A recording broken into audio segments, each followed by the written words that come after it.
Opium is the sap of the Papaver somniferum poppy seed pods, also known colloquially as the opium poppy. Between 1839 and 1842, a war was fought between Imperial China and the United Kingdom around the trade of this substance, which is famous for its narcotic properties. While the war itself lasted only around 2 years and didn't feature many significant battles, do stay tuned, because it was still a clash between two huge empires that reshaped Southeastern Asian history. Today on Warographics, the First Opium War.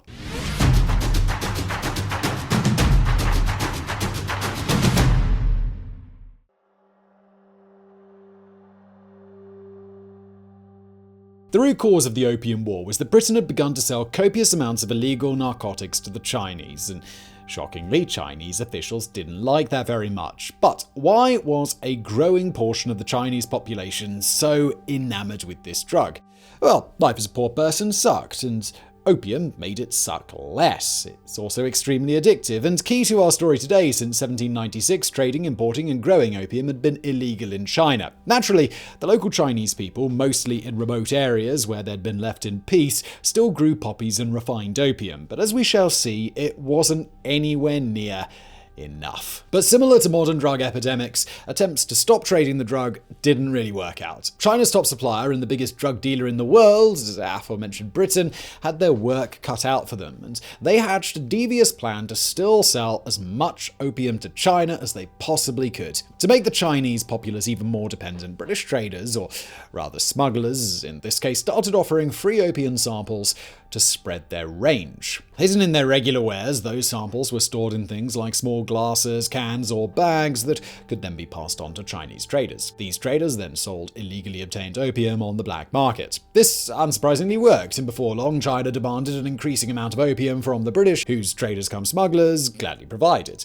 While the drug was officially illegal, all ranks of society, from the poorest farmers to the wealthiest nobles, were becoming addicts. And since they wanted their stuff but couldn't get it locally on a big enough scale, they had to resort to paying the British outsiders to supply them. But where did Britain get its opium from? Well, that would be India, a colony of the empire via the British East India Company, which held a monopoly on trading opium. Britain also went on the offensive and tried getting Chinese officials to loosen up their anti-opium regulations. And they might have succeeded in getting China to buckle if it wasn't for something China had to offer them. But what could that be? Well, the British Empire was, well, British. Thus, they were positively hooked on something that China had to offer them: tea. Now, you might scoff and think that tea addiction isn't comparable to opium addiction, but for the British, tea has always been serious business. While they could get some of their tea from India, China was still the top producer, famed for the quality of its leaves. That dependency on its tea led to China becoming filthy rich off being the empire's top tea supplier. Keenly aware of this situation, the British pushed their smuggling/trafficking of opium even harder. You see, the main issue for Britain was that the legal tea trade with China was very one-sided, as the British Empire had nothing but tons of money to pay for their tea. In other words, China was squeezing their financial reserves dry, and they just weren't interested in anything Britain had to offer them legally. So Britain's solution to that issue had been the whole illegally smuggling opium shtick. After some time had passed, the consequences of Britain's smuggling operations started to show on China's people. In response, the Daoguang emperor tasked Lin Zexu, an ambitious and talented politician, with leading a commission to curb the national drug problem. Lin tried to stop the influx of opium by confiscating as much of it as he could and rounding up domestic opium distributors before punishing them harshly. However, no long-lasting results were achieved. So, on June 3rd, 1839, Lin flexed his muscles and, in a show of force, had 20,000 barrels of British opium destroyed. However, sadly, this didn't have a positive impact on the opium situation, as the smuggling efforts from India only increased in order to recuperate the damage. Additionally, with tons of already produced opium destroyed, the remaining stuff was spiking up in price, making the whole situation arguably even worse and driving droves of already addicted people into even harsher poverty. Also, as we shall see, the act of destroying British opium was a catalyst for the war itself. At this point, the Chinese Navy and Indo-British smugglers began to engage in increasingly violent conflicts. Things kicked up a notch when an innocent Chinese merchant was killed by intoxicated British sailors in Kowloon. Superintendent Charles Elliot, the de facto boss of British trading operations in China, offered rewards for the capture of the culprits and compensated the victim's family to show his goodwill. Once the culprits had been found, Lin, however, demanded that they be handed over to China, but Elliot refused. Instead, he held a trial on one of the British ships docked in Hong Hong Kong harbour. 5 men were found guilty and given fines and hard labour, but Lin was left dissatisfied. This extraterritorial handling of the murder may have been retribution for Lin destroying all of that opium. Lin then established a trade embargo against the British Empire. Hence, trading supplies with the British was forbidden, which caused the stationed British ships to quickly run out of stuff. The British then decided they'd had enough of China resisting turning their population into opium zombies and opened fire. And thus, with the Battle of Kowloon on September 4th, 1839, the First Opium War had effectively begun.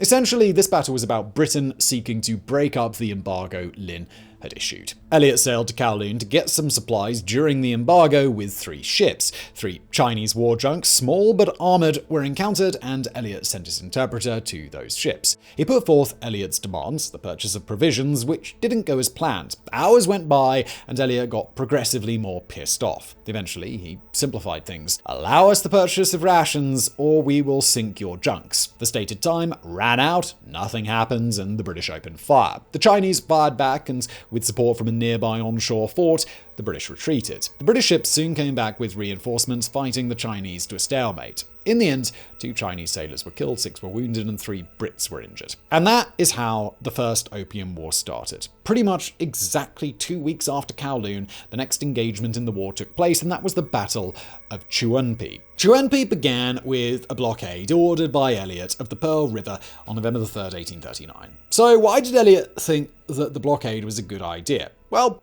let's backtrack a few days. It all began when a merchant ship, the Thomas Coutts, arrived in China and sailed on to Canton. The ship was owned by Quakers who refused to deal with opium on principle, something that the Chinese authorities knew. It also meant that the merchants and traders on board, alongside many other merchants in the region, were pretty upset that Elliot tried to block their trade with his blockade, seeing that as an infringement on their rights as merchants. Agreed with the local governor that all British ships that were not carrying opium could enter and unload their wares at Chuenpi, an island at the mouth of the Pearl River. Now, let's go back to November 3rd. Elliot's blockade had just started when another British ship tried to sail past the blockade and was warned by 2 other British ships to not proceed. These British ships ended up shooting warning shots against another British vessel. As a reaction, and a sign of goodwill towards honest trading partners, a handful of Chinese warships sailed out to protect the Royal Saxon, the British ship that broke through the blockade. As you can imagine, the ships in the blockade didn't like that one bit, so naturally, the British ships started firing at the Chinese ships. A couple of cannonballs flew around, some people got hit, and that's about it. The first battle of Chuenpi was a short one, and in the end, 4 Chinese junks were destroyed and both fleets retreated. Imperial Chinese accounts of the battle presented the Chinese sailors as saviors of the British merchant vessel. However, Chuenpi also showed that the Chinese couldn't keep up with British vessels, as in addition to the 4 destroyed ones, multiple other Chinese vessels were damaged. Superintendent Elliot, meanwhile, portrayed himself as protector of 29 British ships in Chuenpi and China as the aggressor. For fear of Chinese retaliation, he ordered all British ships to leave Chuenpi and locate to Causeway Bay nearby Macau. The governor of Macau, then a Portuguese colony, was contacted and requested to let British ships trade their wares, but he refused, not wanting to anger the Chinese and risk Portugal's own trade with them. The Chinese emperor had decreed that all trade with British merchants was to be halted and all foreign ships sailing in the Pearl River region were blocked. Between Kowloon and officially approved reactions from the British government, 8 months passed and only 2 battles had taken place. 1840 was also a pretty bad year for Commissioner Lin. He was made a scapegoat for the British retaliation and exiled.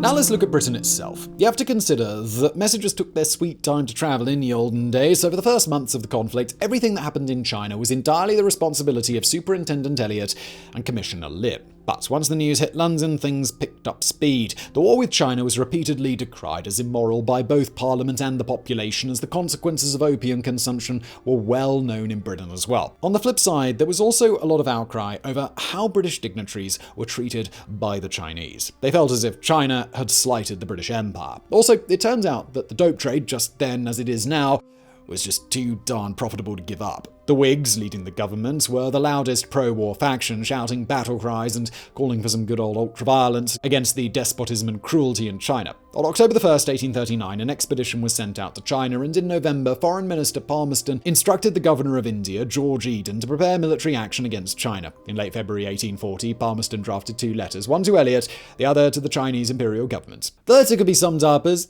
"We've sent some warships your way, we're at war now."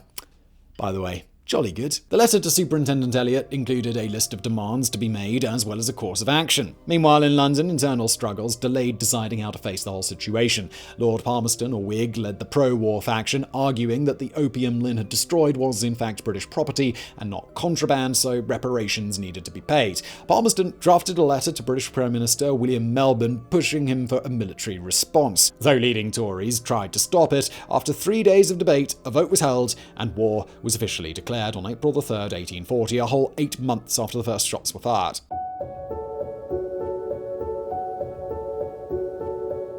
In June 1840, 44 Navy vessels sailed into Chinese waters and issued an ultimatum to the Qing government demanding compensation for the destroyed opium and damages sustained during the interruption of trade. Understandably, Chinese authorities told them to, kindly Unbeknownst to China, Lord Palmerston had made obtaining at least one island to serve as a trading hub from the Chinese coast a prime objective in the war. An opportunity to do so opened up shortly after when the British Expeditionary Force attacked Zhoushan Island and its important city of Dinghai. Superintendent Elliot demanded immediate surrender, but the garrison commander of the city refused.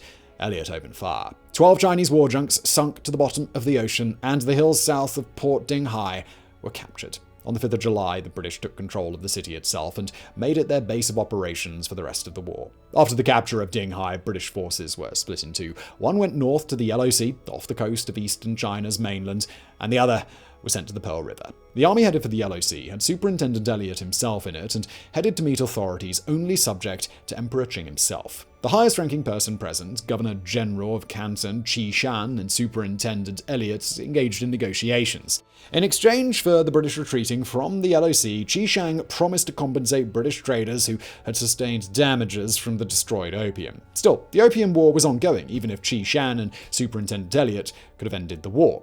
But why didn't they? If you recall from earlier, Lord Palmerston called for harsh actions against Britain and handed a list of war goals to Elliot, which wasn't yet checked off entirely. Elliot knew that had he made peace at that point, he was going to get into trouble. Plus, as we'll see, China wasn't yet defeated enough to give up.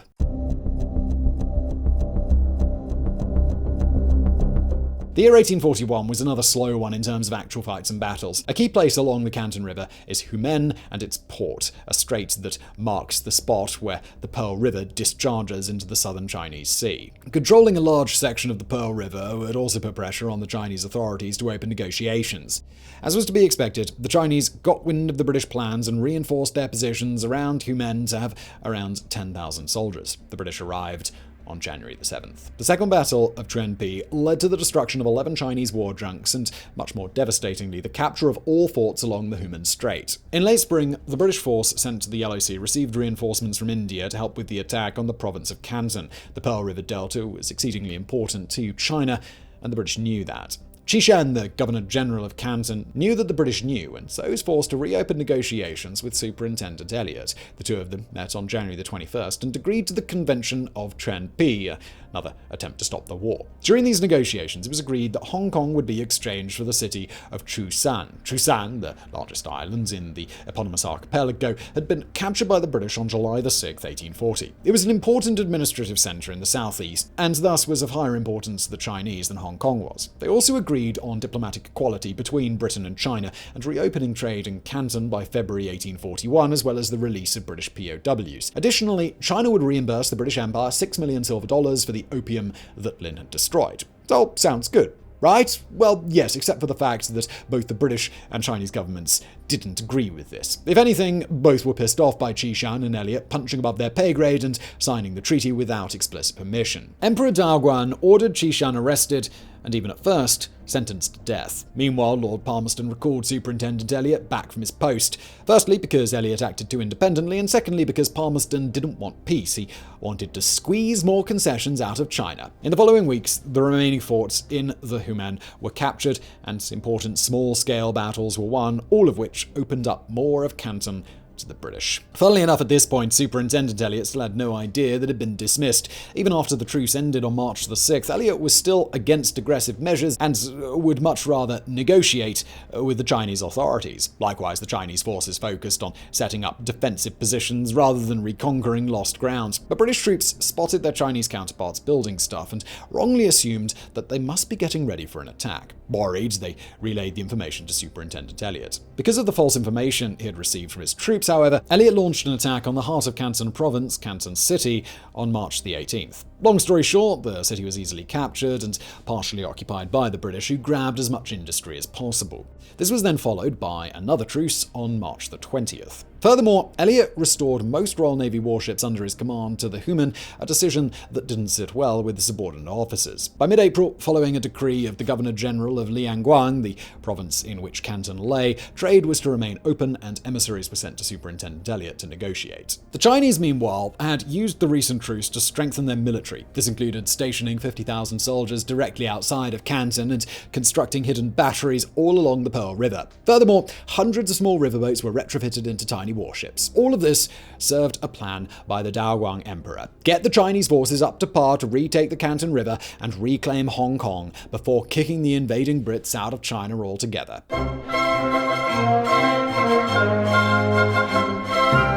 Wouldn't it be fun if secret plans stayed secret? Naturally, though, they were leaked, and in May, merchants started fleeing Canton City out of fear of renewed hostilities. On May the 20th, Governor Yishan issued the following statement. People of Canton and all foreign merchants who are respectfully obedient, do not tremble with alarm and be frightened out of your wits at the military hosts that are gathering around. There is no probability of hostilities. Seemingly, Elliot didn't get the memo, as a day later he ordered all British merchants to leave the city of Canton by sundown. The same night, May the 21st, the Qing army launched a unified attack against the British Army and Navy. The hidden batteries opened fire, and with their support, the Qing soldiers managed to take back parts of the city. Furthermore, the British Navy was literally under fire, as roughly 200 flaming rafts were sent towards the docked ships. All that was for naught, though, as the British ships evaded the attack.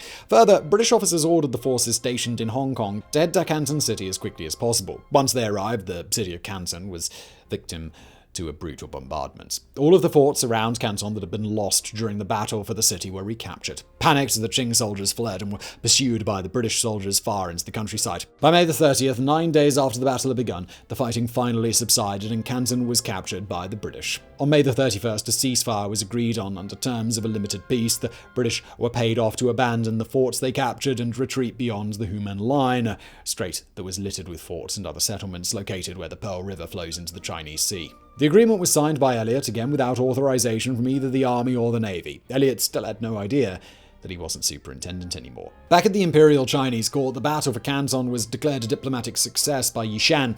However, the Governor-General kind of forgot to inform the Emperor that the British expedition was very much intact. Also, the Emperor still really wanted Hong Kong back.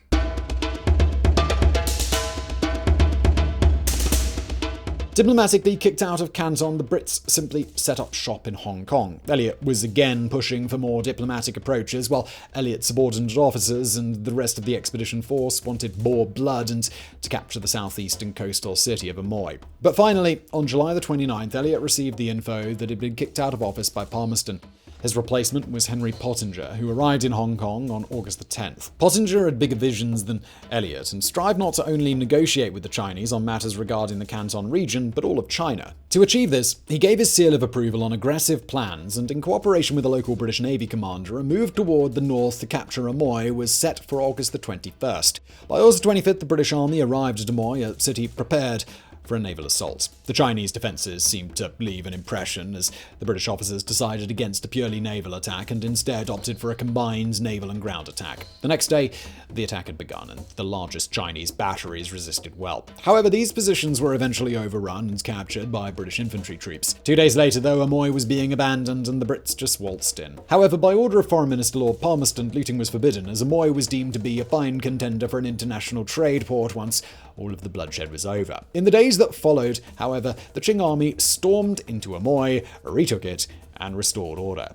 On October 1st, the British attacked the city of Zhoushan, which had been exchanged for Hong Kong in January of 1841. The so-called second capture of Qishan was arguably the first battle with heavy loss of human life in the war so far. Around 1,500 Chinese soldiers met their demise compared to only 30 for the British. Needless to say, the Brits won, and they recaptured Zhoushan, which gave them control over a very important harbour. Not long after, the belligerents' forces clashed at Ningbo in central China.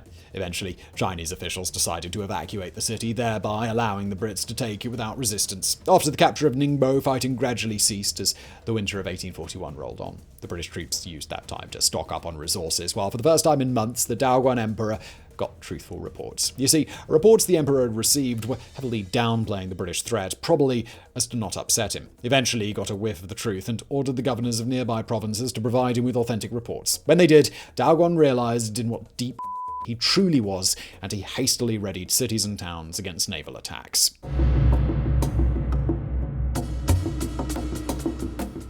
After defending against an attack by the Qing, the British managed to take multiple Chinese ports by late spring of 1842. Now that a handful of important Chinese ports were under British control, another push to break the Qing Empire's will was made. The British Navy applied pressure on the Yangtze River, China's lifeblood. 25 warships crewed with around 10,000 men were sent forth from the occupied harbour of Ningbo to strike at the Chinese heartland. On their way, they captured tax ships, which dealt a heavy blow to China's finances. The capture of the cities of Wusong and Baoshan on June the 16th led to the takeover of the suburbs of Shanghai on June the 19th. Since Shanghai had fallen with no resistance, the path to Nanjing was open.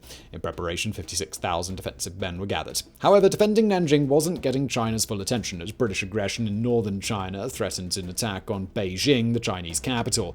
Attempts at diplomacy failed, even though the Daoguang Emperor himself had prepared a partial peace treaty. July the 14th then marked the date when the British fleet finally began to sail up the river. Before they attacked on August the 11th, frothing at the mouth with the finish line in sight, a request to negotiate was made by the British, and the Qing accepted.